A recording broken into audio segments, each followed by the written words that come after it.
Salut à tous. Alors, j'ai une excellente nouvelle à vous annoncer. Il y en a sûrement certains d'entre vous qui sont déjà au courant. Le monument des Georgia Guidestones est à cette heure-ci par terre en 1000 morceaux. Donc le monument des Georgia Guidestones, c'est ce gros monument mégalithique qui a été érigé dans les années 80 d'une façon mystérieuse par des inconnus qui ont commandité cette œuvre, entre guillemets, cette construction, en voulant rester anonyme. Alors on sait que ça a coûté beaucoup d'argent. Moi je considère, alors ce monument-là, ce sont 4 pans comme vous le voyez sur la photo où sont inscrits 10 commandements dans 8 langues différentes. Des commandements visant à diriger l'humanité après une catastrophe mondiale.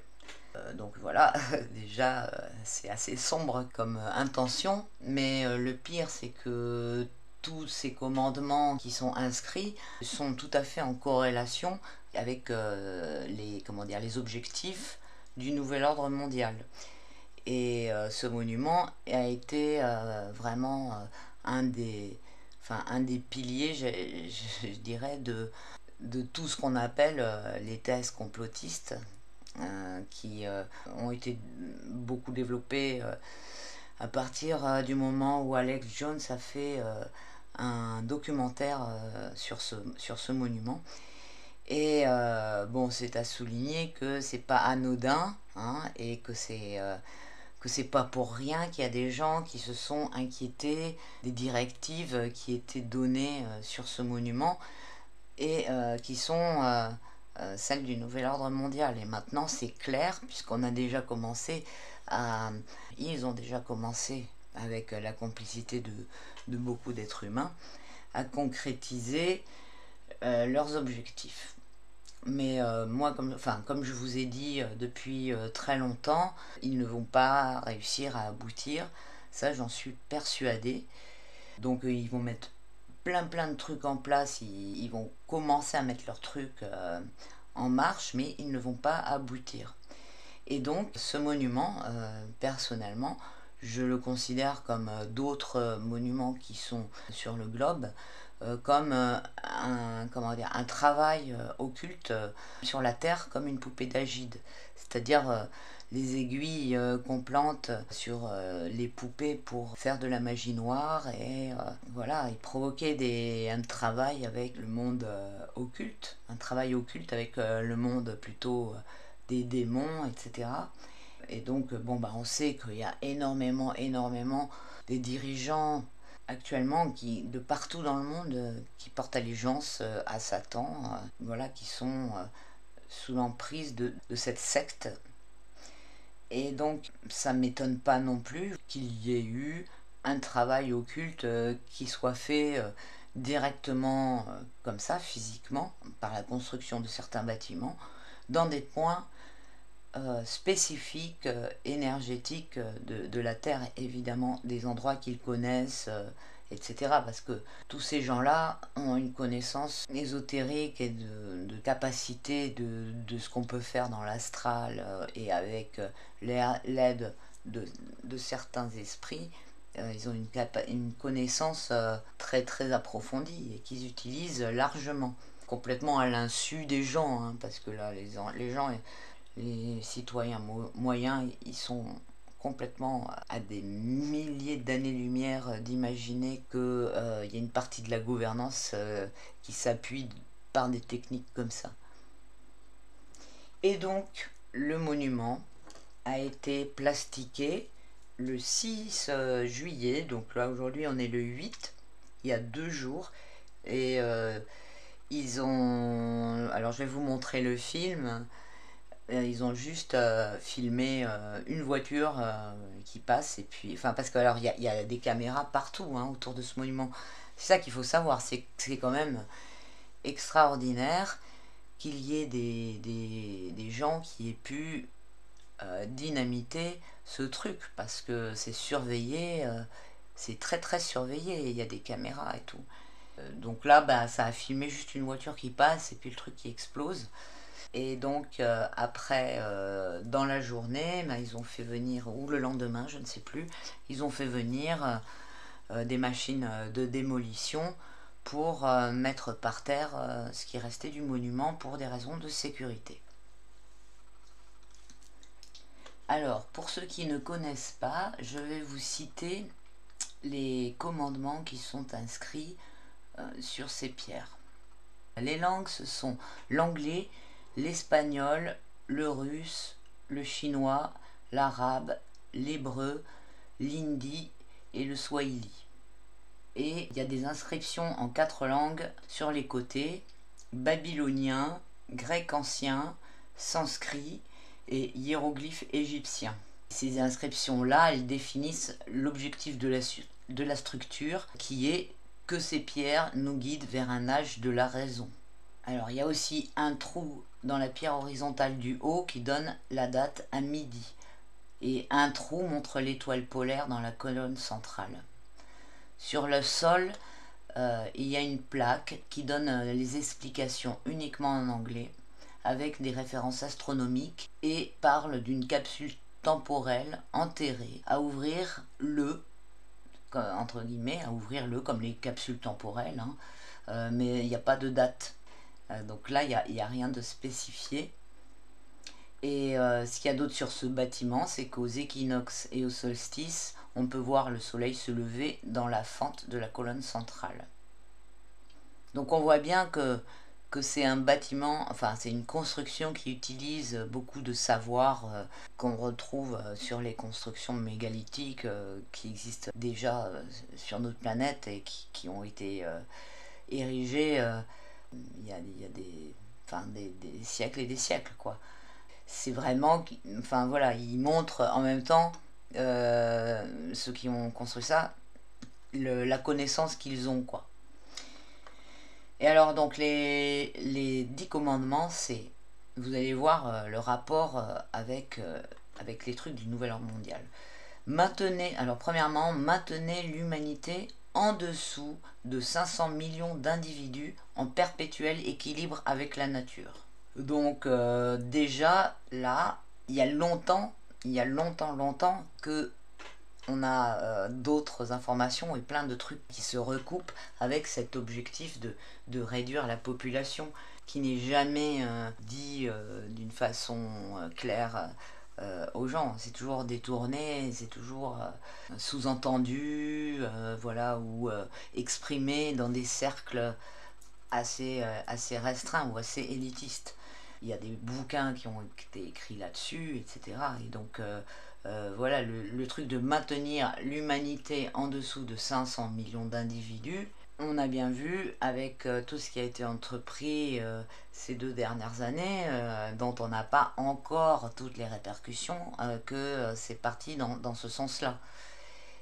Ah oui, et puis aussi le site dont je vous avais parlé, le site d'Eagle, qui d'ailleurs n'a plus les données en ligne qui sont les données au sujet de la dépopulation en 2025.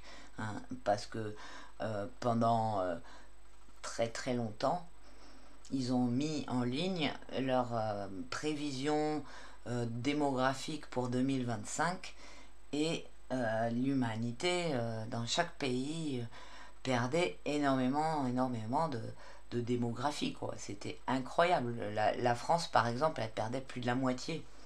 J'ai fait une vidéo là-dessus, hein, si ça vous intéresse, je crois qu'elle est toujours en ligne.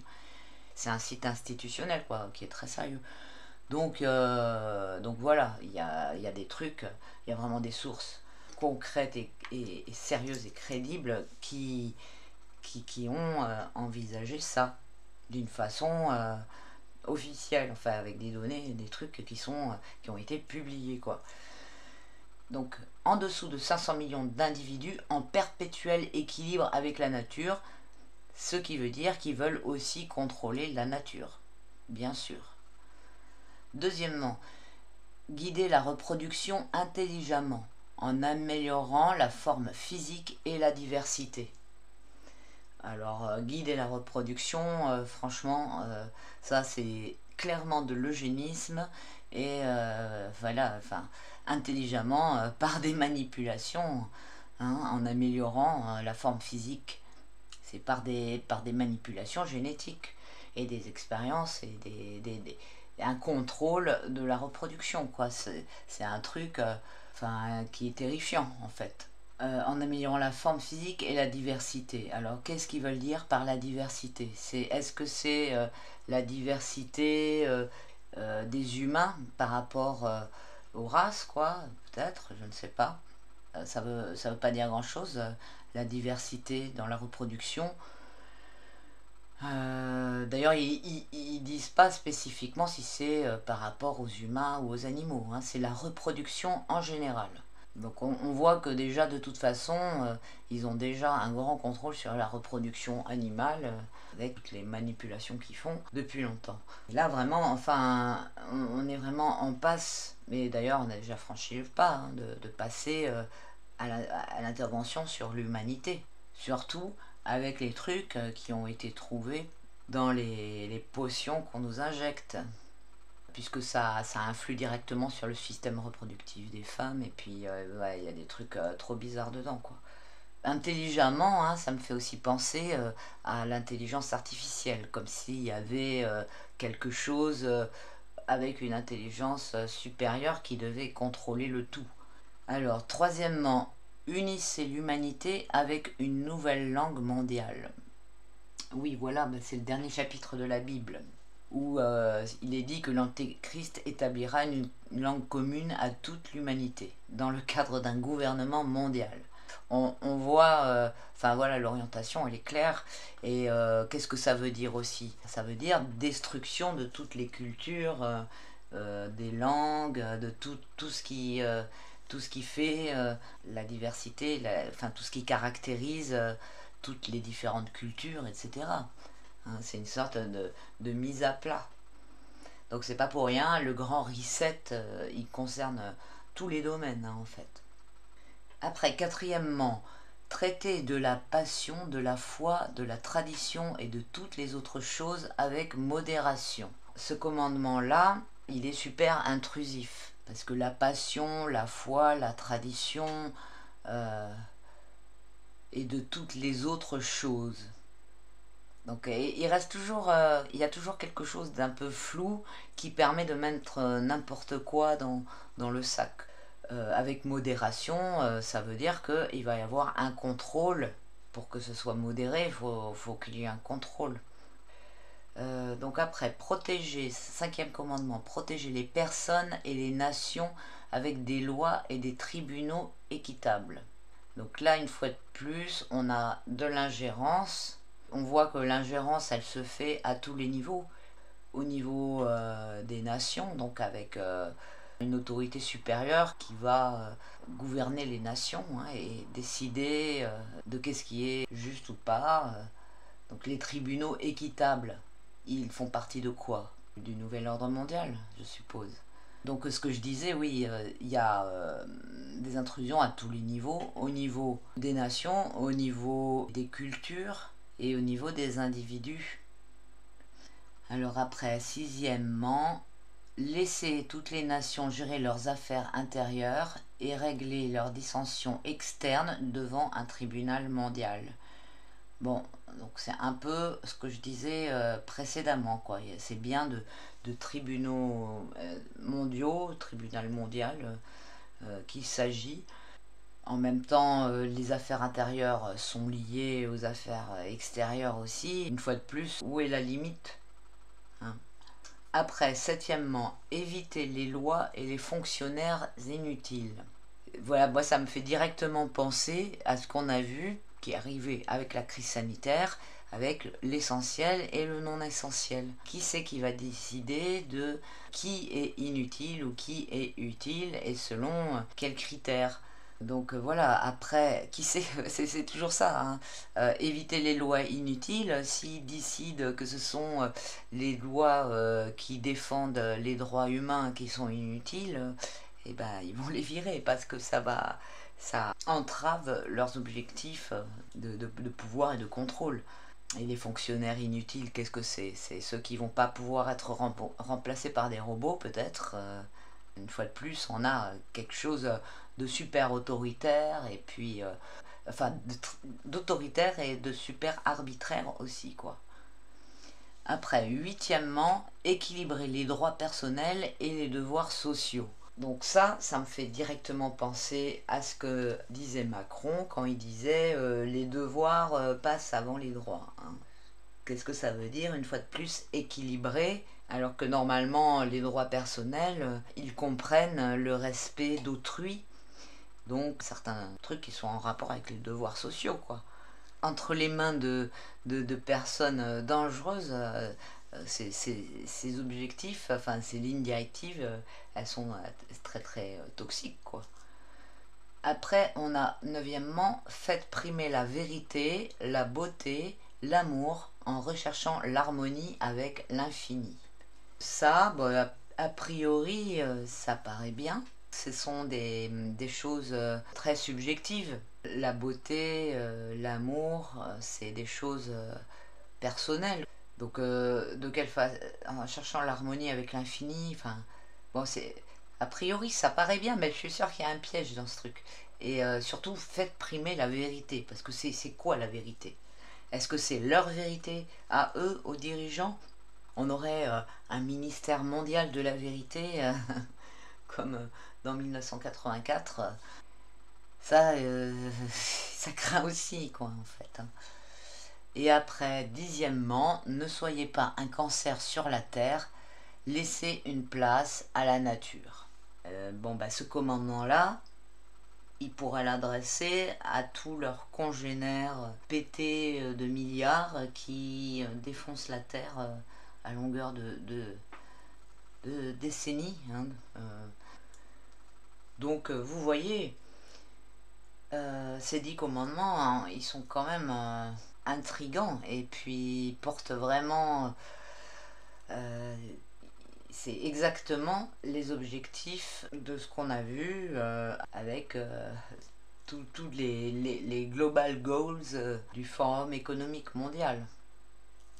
Alors le fait que ce monument il soit foutu par terre, eh bien voilà, c'est une excellente nouvelle et j'espère que ça comment dire, annonce bah, le reste de l'effondrement de tous leurs projets. Donc là vous avez la vidéo de la destruction, enfin de l'attentat qu'il y a eu.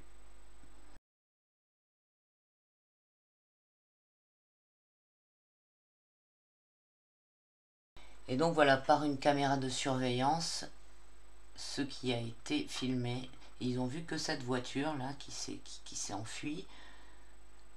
Et c'est tout. Alors vous voyez, c'est intéressant, le pilier qui a été dynamité, c'est celui qui est écrit en hébreu.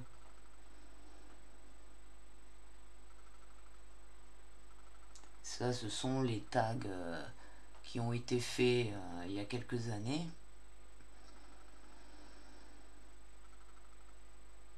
Et voilà, c'est... Je sais pas comment ils se sont débrouillés pour arriver à dynamiter ça.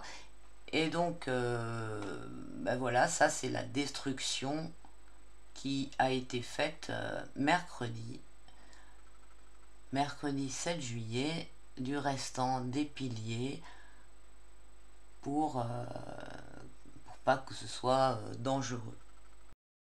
Donc c'est quand même un événement énorme, vraiment, que ce monument soit foutu par terre.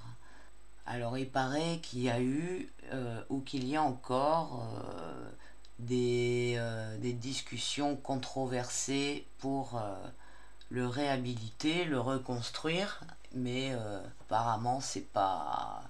Enfin voilà, c'est pas établi, parce que déjà les gens qui avaient payé ça à l'époque, on ne sait pas qui c'est resté secret. Et voilà, il faut enfin le financement de tout ça, etc. Bon, j'imagine que pour les grosses fortunes mondiales, c'est que dalle par rapport à tout l'argent qu'ils ont de construire un tel monument. Mais franchement, c'est à suivre. Qu'est-ce qui va se passer par rapport par rapport à ça. Et donc pour moi, c'est un très très bon signe par rapport à tous leurs projets macabres.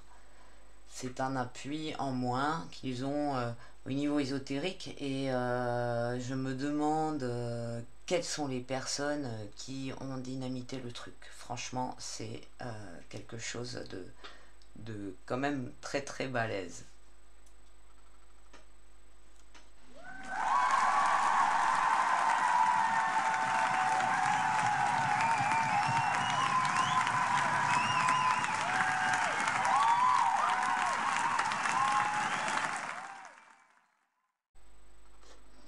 Et ce qui est important de savoir aussi, c'est qu'il y a un gars qui s'appelle Mark Dice, qui a publié un ouvrage qui s'appelle The Resistance Manifesto, le manifeste de la résistance, en 2005, et dans lequel il demande que les Guidestones soient brisés en des millions de morceaux, estimant que ces pierres ont une origine satanique profonde. Donc c'est super intéressant parce que c'est ce qui est arrivé maintenant. Donc on peut dire que sa demande a été exaucée, et le manifeste de la résistance, donc vraiment c'est la résistance à quoi là? On est en plein dans la résistance à ce qui est en train de se passer contre nous. Donc voilà, c'est un événement qui compte, je pense, la destruction de ce bâtiment. Alors je vais terminer la vidéo en faisant un petit tirage rapide de cartes pour voir avec le Béline.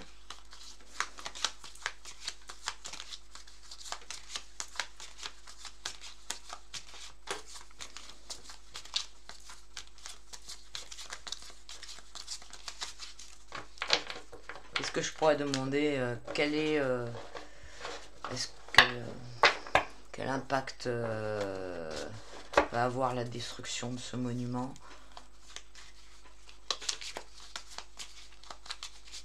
Tout simplement, qu'est-ce que me dit l'oracle de Béline sur la destruction de ce monument?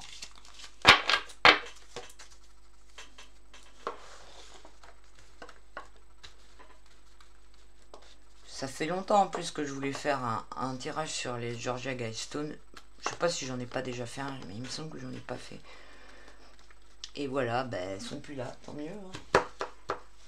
Ça aurait été intéressant de le faire avant, de voir si ça disait, si ça se trouve on aurait eu la tour foudroyée qui serait sortie. Mais je l'aurais sûrement pas interprété comme destruction du site, parce que ça me paraissait impossible. Alors voilà, des fois, les interprétations, les erreurs découlent des interprétations et pas des cartes. Alors,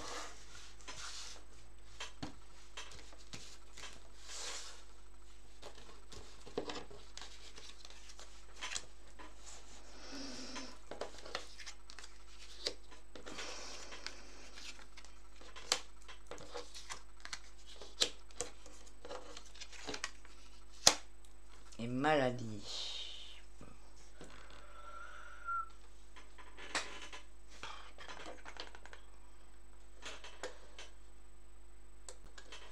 Alors avec pensée amitié en haut, on a une bonne intention, on a quelque chose de bienveillant en départ. Après, retard et stérilité à gauche et à droite, deux cartes de Saturne. Donc avec Saturne, on a la restriction, la limitation, le fait de rendre quelque chose caduque et tout ça. Donc là, avec stérilité, retard, on peut penser qu'il y a quelque chose voilà, qui est arrêté. Il y a quelque chose qui est rendu, qui marche plus, qui est rendu stérile.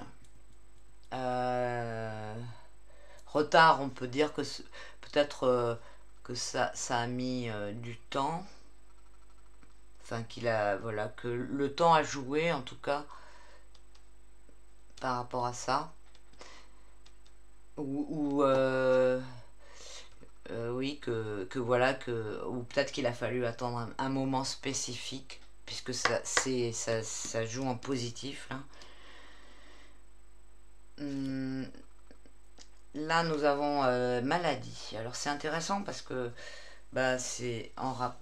Puisque tout ce qui est crise mondiale, là, c'est en rapport avec le côté médical et sanitaire. Alors, est-ce que ça vient par rapport à ça ou est-ce que ça peut, ça signifie aussi que quelque chose est rendu malade, quoi, et comment dire, il y a une atteinte à quelque chose qui. Alors, moi j'aurais tendance à penser avec ces cartes-là que ben, l'explosion, elle a été faite, c'est un geste bienveillant en fait, et que ça rend malade leur projet, quoi. Ça porte atteinte à leur projet. Que stérilité, retard aussi, ça m'y fait penser, hein, avec Saturne qui limite. Bon, je vais mettre une autre carte après. Et la table. La table, ben, ce sont les retrouvailles. C'est une carte de Vénus avec donc une carte du cœur et qui signifie le côté échange social, enfin tout le côté rapport humain et dans un côté très très positif, quoi. Bon, je suis pas très très convaincue non plus par ce tirage de Béline, mais il est pas mal quand même, hein. Mais je m'attendais à ce que ce soit quelque chose de, je sais pas, de plus parlant. Alors on va voir avec du tarot qu'est-ce que ça donne. Mince, il y a une carte qui est tombée et la carte qui est tombée. Ah mince. Et j'ai la caméra qui est tombée aussi. Alors, la carte qui est tombée, c'est la roue de fortune. Donc la roue de fortune, intéressant parce que elle est là aussi. Et donc, elle nous montre que bah, il y a quelque chose qui se passe, qui tourne là. Il y a quelque chose. Donc, vous voyez, hein, ce que ça représente. Bien, celui qui dirige et qui donne les ordres, il est là, mais il peut basculer d'un moment à l'autre. Et cette carte, elle vient pour nous dire combien sa position est fragile et que le mouvement, il est en cours. Donc c'est intéressant. Alors, est-ce que quelque chose serait en train de prendre une autre direction?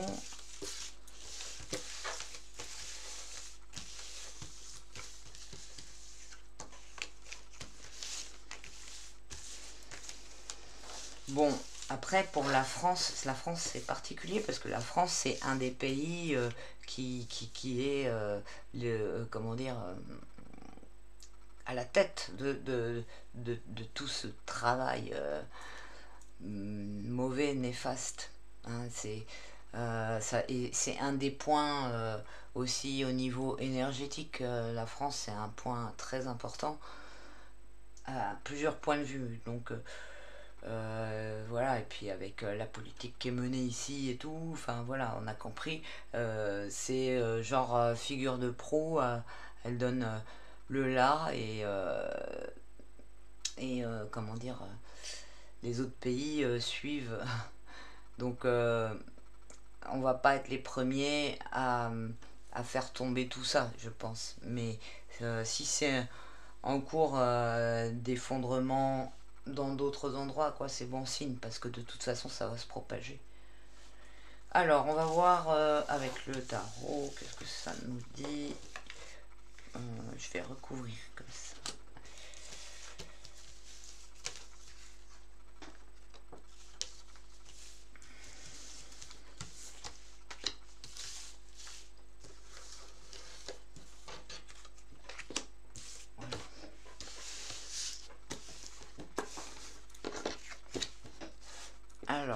on a le battleur,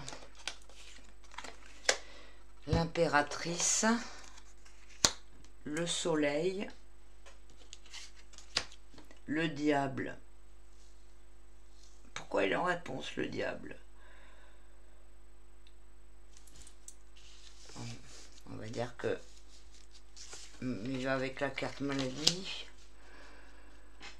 Donc ouais, il y a vraiment quelque chose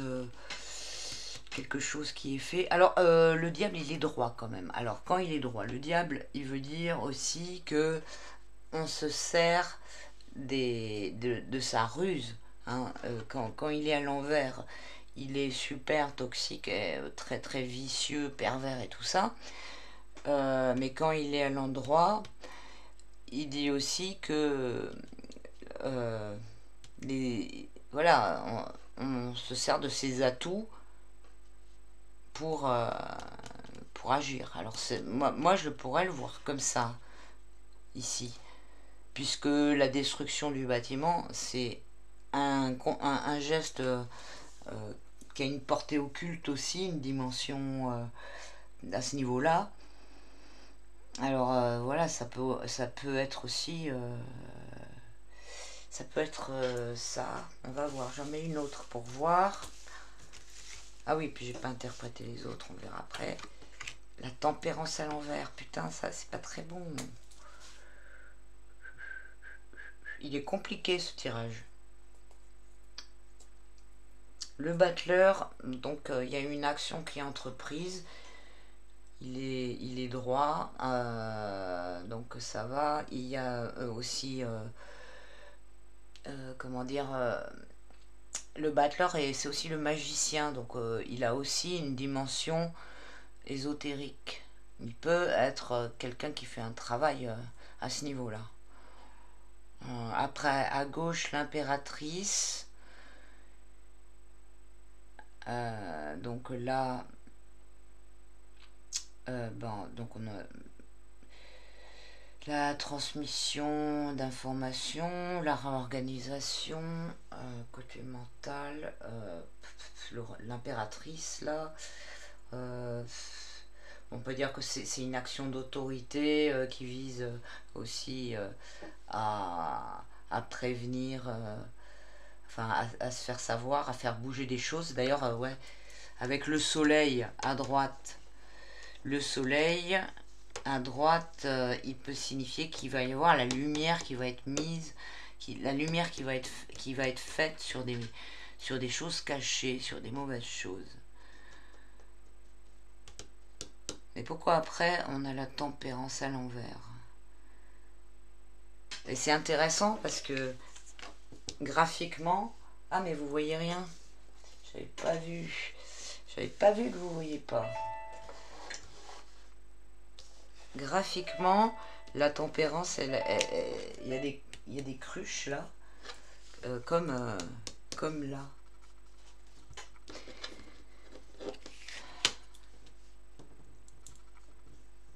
La tempérance, normalement, elle remet de l'équilibre et tout. Mais quand elle est à l'envers, c'est pas bon, quoi. Ou alors son action est retardée. Allez, comme ça. Et la tempérance à l'envers peut aussi signifier le fait de perdre comment dire, la tempérance à l'endroit. Elle représente aussi l'ange gardien, la protection et des bonnes choses comme ça. Donc quand elle est à l'envers, ça peut être qu'on n'a plus ces choses. Ou des mauvaises choses, des mauvaises énergies. Ou la tempérance à l'envers, c'est aussi le fait de... c'est une carte statique, quoi, aussi, qui, à force, d'être entre deux, et ben, elle prend pas de décision, et puis ça reste statique. mais je vois pas trop là.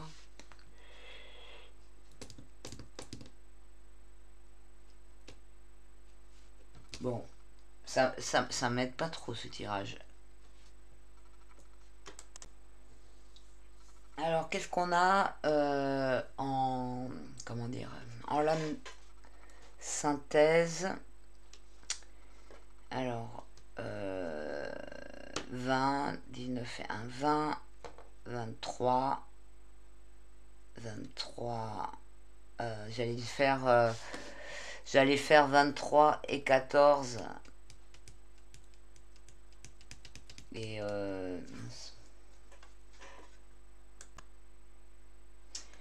alors si on fait la lame synthèse du tirage, on a 19 plus 1, 20, 15, ça fait 35, 38 avec 3, et ça nous donne 11, ça nous donne la lame de la force. Et ce qui est intéressant, c'est que, et donc avec 14, ça nous donne la lame de la roue de fortune. Donc qui encore, enfin la roue de fortune qui a sauté tout à l'heure et dont je vous ai parlé. Donc la force, on peut dire que c'est un rapport de force, quelque chose, un coup de force. Ce qui est marrant d'ailleurs, c'est que là, avec ces deux lames, on a le diable contre l'ange qui se font face à face. Et là, on a le battleur qui entreprend un travail, qui entreprend quelque chose qui peut être un travail alchimique ou ésotérique ou quelque chose qui est en rapport avec l'occulte. Bon. N'hésitez pas à enrichir avec vos interprétations dans les coms, parce que il y a peut-être des choses qui m'échappent. C'est vrai que ce tirage, il est pas très... Enfin, il est clair et puis en même temps, il n'est pas clair. Il a des cartes claires, mais je suis pas sûre d'avoir bien compris. Là, l'impératrice à gauche. Ouais, si c'est... Enfin, je sais pas. Donc n'hésitez pas si vous avez envie de partager vos impressions. Allez, on va voir, on va faire juste une dernière coupe pour voir si c'est une bonne chose pour nous que ce monument soit par terre.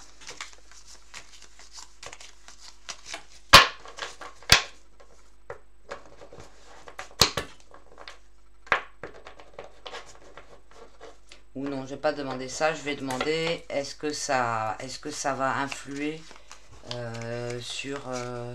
pour entraver leur projet de dominance mondiale. Voilà, c'est ça que je demande.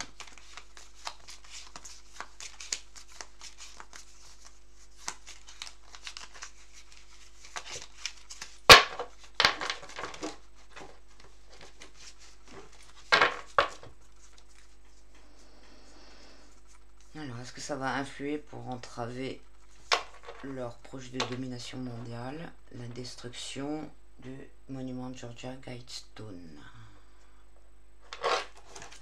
Alors, on a l'eau en fond de coupe.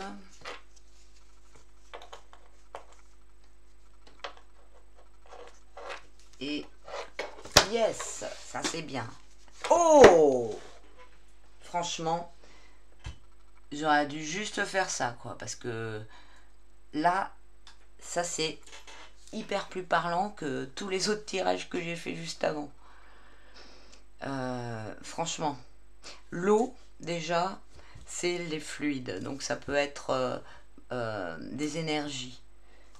L'eau, ça va représenter aussi tout ce qui est éthérique, tout ce qui est onde, tout ce qui est travail dans l'invisible, tout ce qui, ouais, voilà, tout ce qui est en rapport avec les énergies. Donc ça, c'est très intéressant par rapport... en fait, ça complète les tirages que j'ai fait précédemment, puisque avec le battleur, comme je vous ai dit, il y avait quand même des trucs qui étaient en rapport avec un travail des énergies, hein, quelque chose, une intervention. Bon, là, c'est clair, la tour détruite. Franchement, tout à l'heure, en plus, je vous ai parlé de tour foudroyée quand j'ai dit, je sais plus quoi, que c'était la tour foudroyée qui aurait pu sortir ou un truc comme ça. Bon, voilà, elle est sortie. Et à côté, on a la grâce.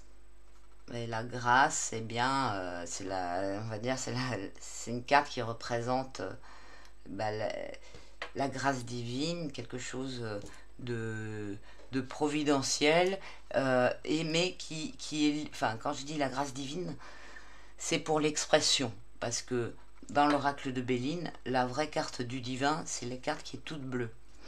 La grâce, elle représente, comment dire, ce qu'on dépasse avec Saturne, quoi, pour atteindre quelque chose, enfin,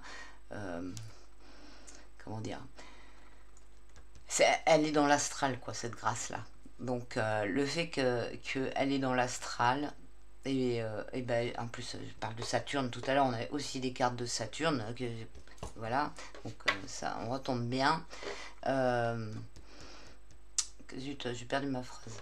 Oui, le fait qu'elle soit dans l'astral, ça revient en rapport avec tout ce qui peut être travail occulte, etc.